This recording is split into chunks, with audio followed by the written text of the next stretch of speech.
بسم اللہ الرحمن الرحیم نحمده ونصلی علی رسوله الکریم اما بعد اعوذ باللہ من الشیطان الرجیم بسم اللہ الرحمن الرحیم۔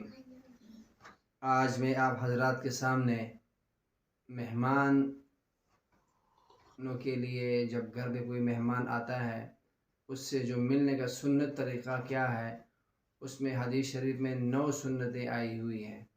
اس 9 سنتوں پہ ہمیں عمل کرنا چاہیے۔ جب ہمارے گھر کوئی مہمان آ جائیں ہمیں اس سے کس طریقے سے ملنا چاہیے، شریعت نے اس کا کیا حکم ہمیں دیا ہے۔ ہم نے ہر کام شریعت کے مطابق کرنا ہے۔ اگر ہم اپنا کام شریعت کے مطابق کریں گے تو اس سے کیا ہوگا، آپ علیہ الصلوۃ والسلام کی ساری سنتیں ہم زندہ ہو جائیں گی۔ فرماتے ہیں کہ 9 سنتیں ایسی ہیں جو مہمان کے لیے اخذ کی گئی ہیں۔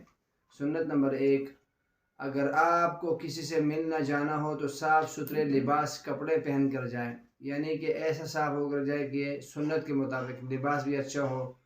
اگر وہ پگڑی پہنتا ہو پگڑی بھی اچھی ہو، ٹوپی ہو، بال کو سنوار کے جائیں تاکہ آنے والا جانے والا شخص یہ نہ کہے کہیں دیہات سے کوئی شخص اٹھ کر آیا ہے، کیونکہ سنت طریقہ یہ ہے کہ ایک اچھا لباس پہن کر جائے۔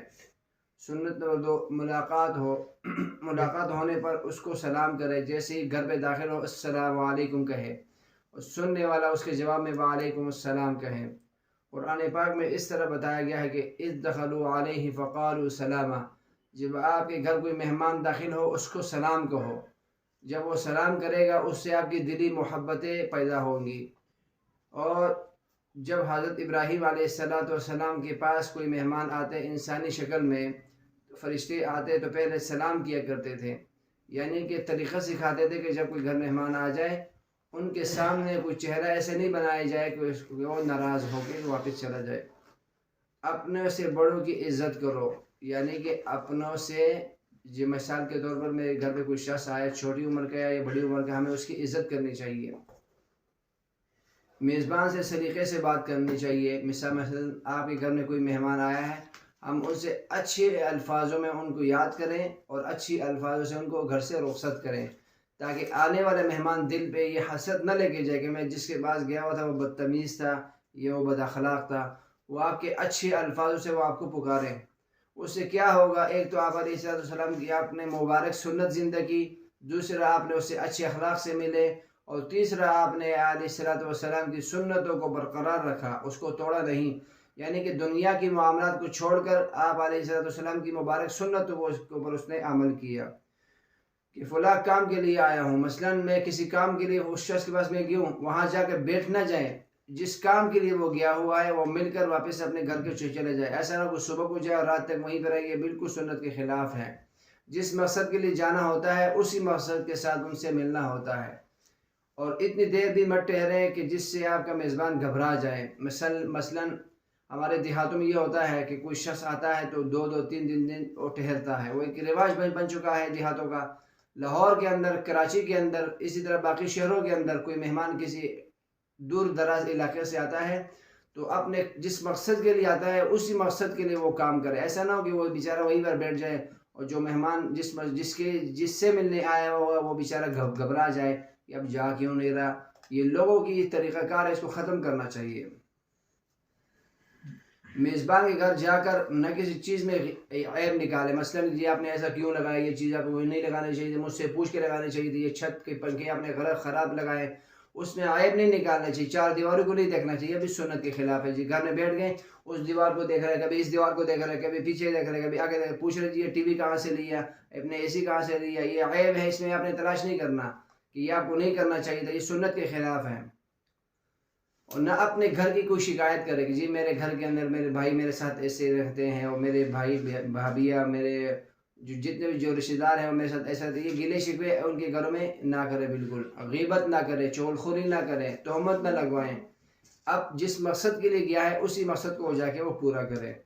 میزبان اگر کسی وجہ سے غمگین ہو تو اس کے سامنے مت ہنسے، مثال کے طور پر، بلکہ حسب موقع تسلی اور ہمدردی کا اظہار کرے۔ مثلا مہمان نے ایک ایسی بات کر دی، اس پر تمسخر نہ اڑایا جائے، اس کا مذاق نہ اڑایا جائے، بڑے احسن طریقے کے ساتھ اس کو رخصت کیا جائے، یہ بھی سنت ہے۔ اور جو شخص جس طریقے سے اس کو ملنے آیا ہوا ہے وہ بھی اس چیز کو مد نظر رکھے کہ اس کی کسی چیز میں وہ عیوب نہ نکالے. اس سے کیا ہوگا؟ اس کی دل شکنی ہوگی کہ آیا تھا مجھ سے ملنے اور میری چیزوں کو یہ عیوب نکال رہا ہے. یہ بھی سنت کے خلاف ہے. کبھی اس کے بچوں کو بھی نہیں ڈانٹنا. جس گھر میں گئے اس کے بچوں کو بھی مت ڈانٹنا اور اس کے گھر کی کسی چیز میں بھی عیوب عیب نہیں نکالنا. خوشی کے مجموع میں حشاش بشاش رہنا اور ترش روئی اور چین بجی ہونے سے بچیں. مثلا سخت الفاظ نہ استعمال کیا کرے، نرم والے لفظ استعمال کیا کرے تاکہ مہمان کا دل نہ دکھے. اور جس گھر میں جس سے ملنے جا رہا ہے وہ بھی مجھ سے پریشان نہ ہو کہ ایسا نہ ہو کہ جی ایک دن چلا گیا دوبارہ میرے جانے کی وہاں فوقیت ہی نہ ہو، میری عزت ہی نہ ہو. میزبان کے ہاتھ 3 دن میں زیادہ مت ٹھہرے. مثلا اگر کوئی شخص بہت دور سے آیا ہے 3 دن رہنا یہ شریعت میں حکم ہے کہ آپ 3 دن رہ سکتے ہیں. بعض لوگ جا کے بیٹھ ہی جاتے ہیں، یہ بھی سنت کے خلاف ہے. ہمیں اس سے بہت احتیاط کرنا چاہیے کیونکہ ہر بندہ اپنے کام کے اندر مصروف بھی رہتا ہے، مشغول بھی رہتا ہے. ہمیں ان چیزوں کو مد نظر رکھتے ہوئے ان ساری چیزوں کو ہم نے اپنی عملی زندگی میں لے کر آنا ہے. مثلا اگر میں اپنے گھر پہ بھی گیا ہوں تو میں اپنے گھر میں اپنے بچوں سے اچھے طریقے سے میں بات کروں، اچھے انداز سے اپنے مہمانوں سے بات کروں. اور یہاں تک کہ سوتے وقت بھی میں اپنے بچوں کو خود اپنے ہاتھوں سے سلاؤں اور ان کو سنت کے مطابق ان کو سلانے کی میں ترغیب دوں. تو یہ چند چیزیں ایسی ہوتی ہیں جو ہمیں اپنی زندگی میں لانی چاہیے. اگر میں اپنی زندگی میں ان چیزوں کو نہیں لاؤں گا کل کو میرے بچے بڑے ہو کر وہی کریں گے جو میں نے جوانی میں ان کے سامنے کیا ہے. اگر آپ اپنی جوانی کے سامنے اپنے بچوں کے سامنے اپنی جوانی میں ان بچوں کی تربیت اچھی کرو گے، بڑے ہو کر ان بچوں نے وہی کرنا ہے جو آپ نے ان کو سلیقہ سکھایا ہے. انہوں نے آپ کو دیکھ کے سارے لب و لہجہ انہوں نے سیکھنا ہے. اگر آپ بدتمیزی سیکھو گے تو وہی بچے آپ کی بدتمیزی سیکھیں گے. اگر آپ خود اخلاق لوگوں کے سامنے پیش کرو گے کل کو یہ بچے بڑے ہو کر آپ کے ساتھ اچھے رویے کے ساتھ احتیاط کریں گے.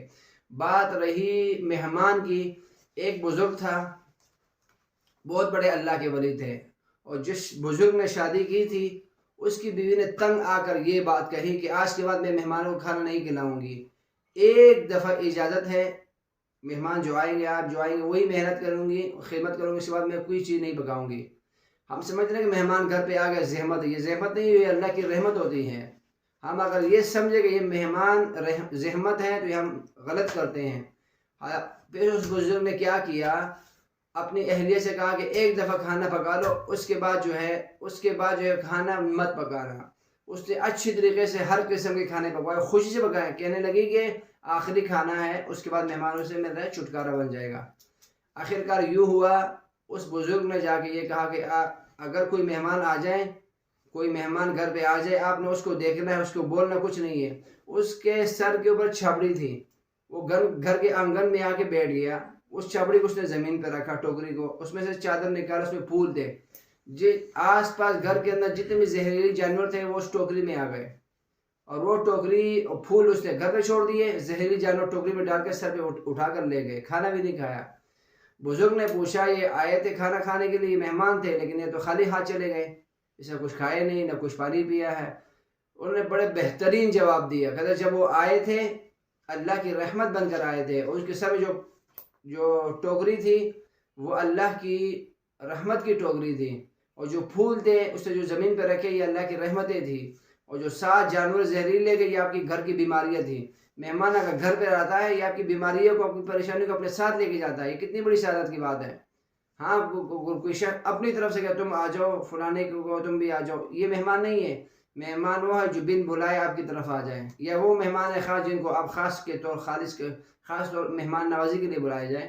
مہمان کے بارے میں اللہ کے نبی صلی اللہ علیہ وسلم نے فرمایا کہ مہمان کی عزت کرنا اور اس کا اکرام کرنا یہ بھی اکرام مسلم کے اندر آتا ہے. لہٰذا ہمیں ان باتوں پہ عمل کرنی چاہیے. میری آپ سے گزارش ہے کہ خاص کر مہمانوں کی قدر کریں. تو بس یہی کچھ باتیں کرنی تھی. انشاءاللہ کل بھی اسی موضوع پہ مختصر سی بات اور کروں گا انشاءاللہ تعالی.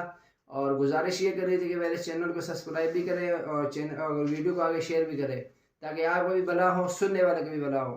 وآخر دعوانا ان الحمد للہ رب العالمین. السلام علیکم ورحمۃ اللہ وبرکاتہ.